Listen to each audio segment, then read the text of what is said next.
وبما أني قادري أقول أدرك عبدك جيلاني أدرك عبدك جيلاني۔ حضرت کی بارگاہ میں سوال عرض ہے کہ کیا اعلیٰ حضرت رحمۃ اللہ علیہ نے جشن عید میلاد النبی کی تاریخ 12 ربیع الاول کے بجائے 8 ربیع الاول بتایا ہے؟ نہیں، ہرگز نہیں۔ یہ دیوبندیوں کا فراڈ، فریب اور مکاری، کذابی، دجالی ہے کہ وہ عید میلاد النبی سے روکنے کے لیے، جلوس سے روکنے کے لیے، اللہ کے رسول صلی اللہ علیہ وسلم کی تعظیم سے روکنے کے لیے وہ ایک قول کو پکڑ لیے ہیں کہ اعلیٰ حضرت نے لکھا ہے کہ 8 کو سرکار پیدا ہوئے، لہذا 8 ہی کو منایا جائے۔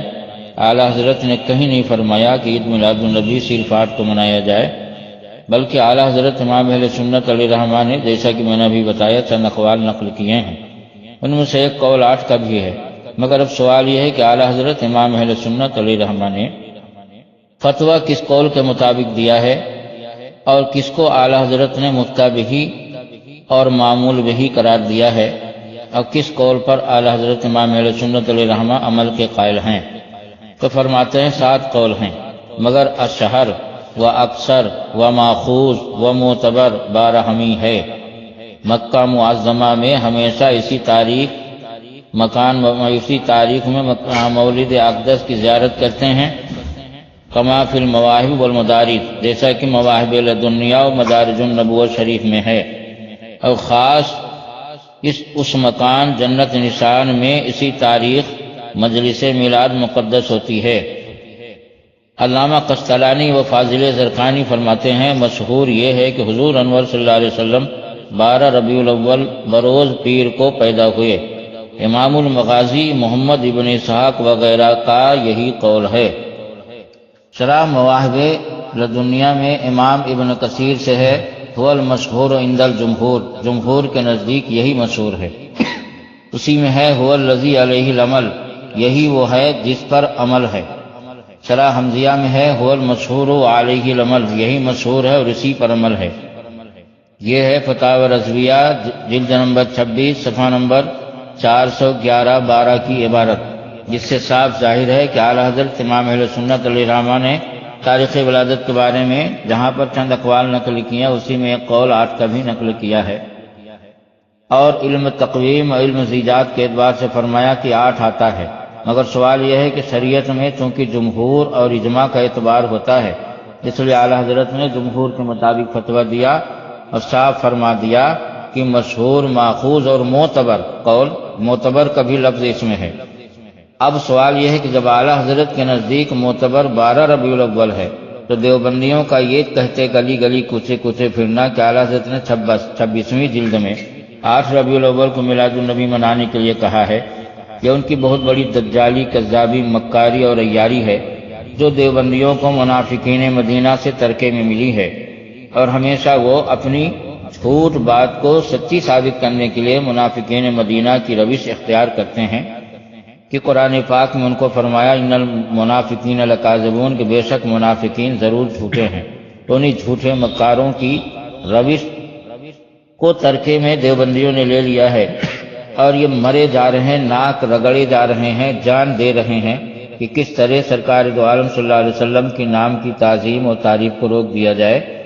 اللہ نے چاہا تو نہ یہ کر سکے، نہ کریں گے کہ دن بدن حضور صلی اللہ علیہ وسلم کا چرچا بلند ہو رہا ہے۔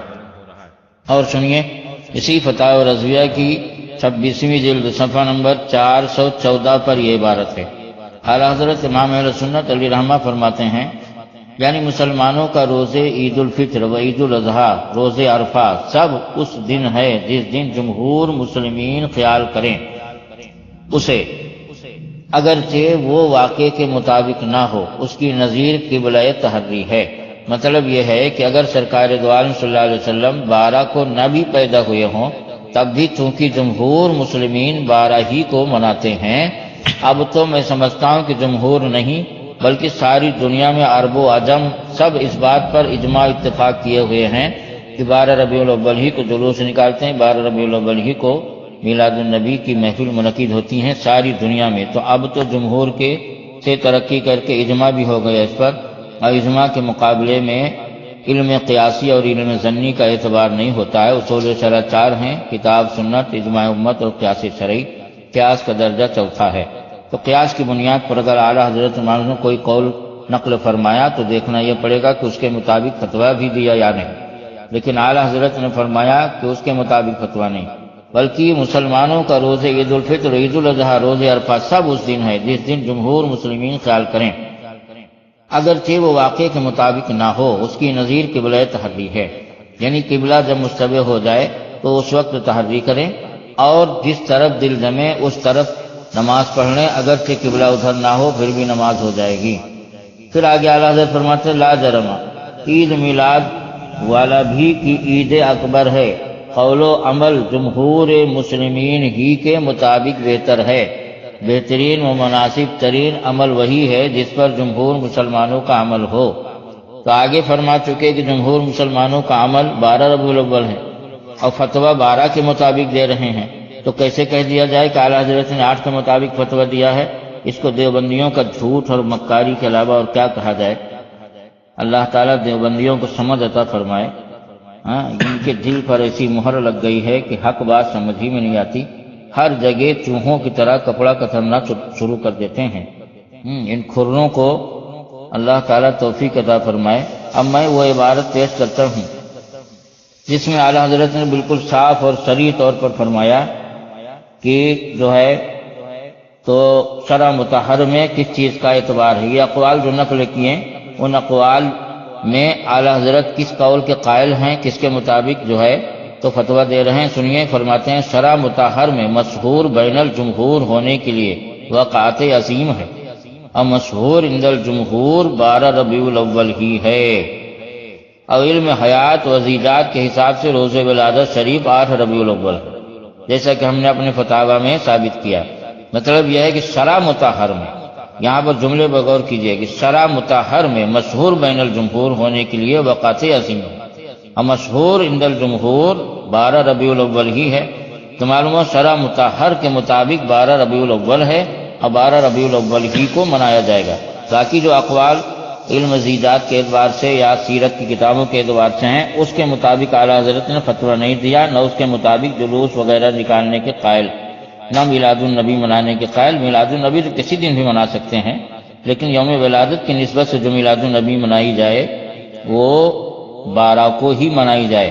اور سنیے آگے فرماتے ہیں یہ جو شبلی نعمانی وغیرہ نے 9 ربیع الاول لکھی کسی حساب سے صحیح نہیں۔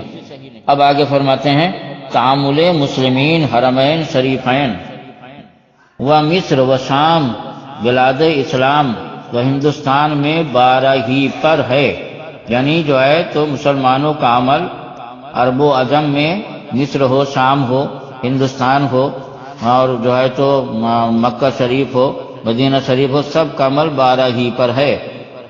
آگے فرماتے ہیں اسی پر عمل کیا جائے۔ اب تو کچھ شک نہ رہا، صاف صاف فرماتے ہیں کہ اسی پر عمل کیا جائے۔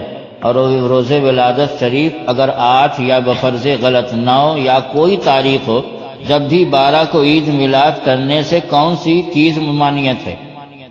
مطلب یہ ہے کہ اگر مان لیجئے چلو 8 یا 9 ہے بفرض غلط، تو پھر بھی کوئی اگر 12 کو میلاد النبی کرتا ہے، مناتا ہے، تو اس میں وجہ کیا ناجائز ہونے کی؟ دیوبندی کیوں مرے جا رہے ہیں آخر، کیوں جان دیے دے رہے ہیں؟ دیوبندیوں تم اچھی طرح یاد رکھو، جس نبی کو اللہ تعالیٰ نے ورفعنا لک ذکر کہہ دیا ہے اس کے ذکر کو تم نہیں روک سکتے ہو۔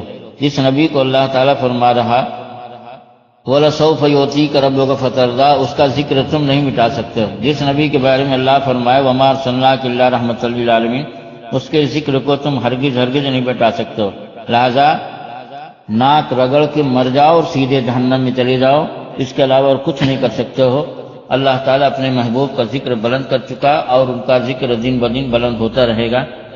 اور سنیے، اب یہ تو میں نے جو جواب دیا یہ تحقیقی ہوا، اور الزامی جواب بھی اب سن لیجئے۔ الزامی جواب میں دیوبندیوں کے مفتی اعظم جو دارالعلوم دیوبند کے سابق مفتی اعظم رہ چکے ہیں، یعنی مفتی صفی عثمانی، وہ ایک کتاب لکھے ہیں جس کا نام سیرت خاتم الانبیاء۔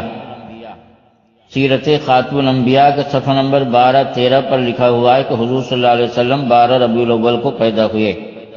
اب دیوبندیوں کے نزدیک اگر یہ 12 ربیع الاول کے مطابق قول کرنا یا لکھنا ناجائز ہے تو اپنے مفتی پر یہاں جو ہے تو لعنت اللہ علی الکاذبین پڑھ پڑھ کے اس کی قبر پہ جائیں اور دم کریں۔ اور تواریخ حبیب الہ جو سیرت کی ایک مختصر کتاب ہے جو علم السیغا کے مصنف کی لکھی ہوئی ہے، اور یہ مصنف علامہ عنایت صاحب ایسے ہیں جس کو دیوبندی، وہابی، سنی سب تواریخ حبیب الہ کو معتبر مانتے ہیں، اور اس تواریخ حبیب الہ میں 12 ربیع الاول سرکار کی تاریخ پیدائش لکھی ہوئی ہے، جس دیوبندی کا جی چاہے دیکھ لے۔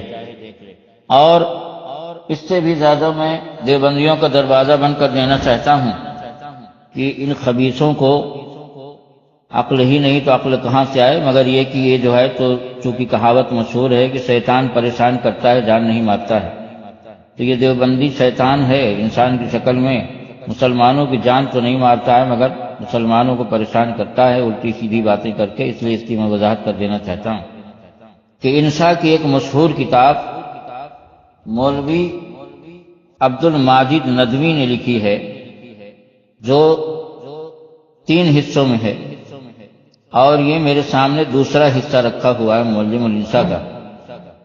معلم الانسا حصہ 2 کے صفحہ نمبر 107 تمرین نمبر 47 پر مولوی عبد الماجد ندوی نے لکھا کہ حضور صلی اللہ علیہ وسلم کی پیدائش 12 ربیع الاول کو ہوئی، اور اس کتاب پر ساری دنیا کے دیوبندیوں، وہابیوں، ندویوں، مودودیوں کے بہت بڑے گرو گھنٹال ابو الحسن ندوی، جن کو علی میاں کہتے ہیں، انہوں نے مقدمہ بھی لکھا ہے، مقدمہ میں اس کتاب کی تعریف، تائید اور توثیق کی ہے۔ لہذا اب کسی ایسی دلیل کی ضرورت نہیں رہتی ہے جس سے مسلمانوں کو شک دلایا جائے، مسلمان شک میں پڑیں۔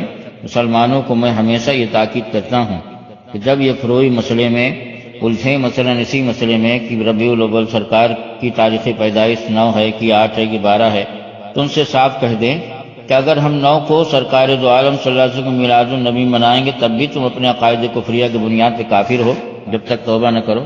ہم 8 کو منائیں تب بھی تم کافر ہو، 12 کو منائیں تب بھی تم کافر ہو، نہ منائیں تب بھی تم کافر ہو، روزانہ منائیں تب بھی تم کافر ہو۔